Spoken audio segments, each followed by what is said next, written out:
In this video I am going to be reviewing my new Trangia Mini and testing it out by cooking a classic full English breakfast with a poached egg and homemade hash browns.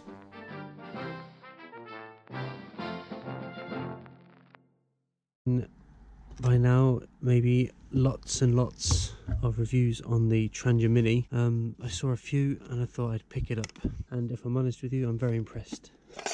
I thought it would be a lot more flimsy than it is. It's very simple in its design. As you'd expect from Trangia, everything's just designed to work really well. It comes with a lid. There's also a frying pan. What's really nice about this lid is it's got little lugs, one there, and then when it goes to closing it on, that really satisfying click to keep it closed. This is made out of aluminium. It's nice and lightweight. It's your standard Trangia burner and the simmering. This is fresh out of the box for me, so I'm very excited to get this cooking today. But just little things, for example, like if you can see there, a drop down in the bottom of the pan, and this is good for two reasons. When you're stirring this, that sits nicely in there, but also it just means there's an extra thing for the windshield and pot holder to grip, making it really firm, and that goes as well with the lid. You see it's got an indent here. Once it locates, it's more stable than you'd expect it to be. The pan holder is seemingly flimsy but really versatile, so you can just hook that under if you want to, and that's just really acting as a small finger, but it goes right underneath the turnover of the metal, which is really nice. So that's also non-stick. It means you have to be careful what you use with it. And then this is the ultra lightweight aluminium pot. This is all of the kit that we're going to use to put ourselves together a full English fry-up with a poached egg and some hash browns.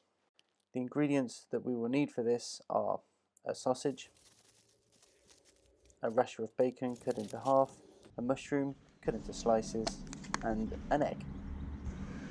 To make the hash browns, you will need one small but fluffy potato about the size of a red onion, a teaspoon of garlic powder, a teaspoon of egg powder, and a heaped teaspoon of pepper, salt, and cumin. Together, grate the onion and the potato onto a dry and clean tea towel, then squeeze out as much water as you can, making sure it's as dry as you can get it. Then pop this mixture into a Ziploc bag and add the other ingredients. Close the Ziploc bag and give it a thorough shake. Make sure it's all nice and mixed together. Push out the excess air, reseal, and put it with the rest of the ingredients. Put the fuel in the Trangia, add the lid up. You don't have to use oil if it's non-stick, and then start putting the ingredients in the pan. When you put the mushrooms in, I'll give it a nice glug of oil and a decent coat of seasoning and a good stir before adding the bacon. Keep turning and seasoning as you see fit and as you go, and then when the mushrooms and the bacon are done, just cover the mushrooms with the bacon to make some space.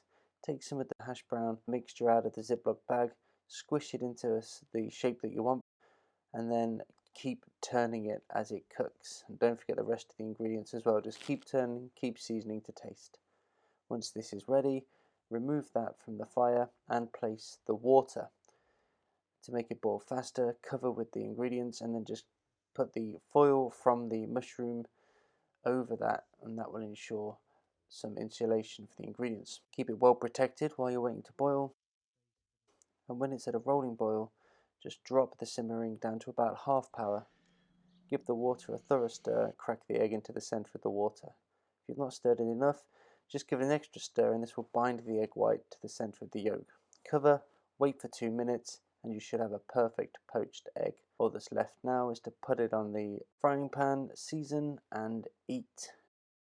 Leave me comments, subscribe, and like the video if you found any value in it whatsoever. Once again, thanks for watching, and I'll see you next time.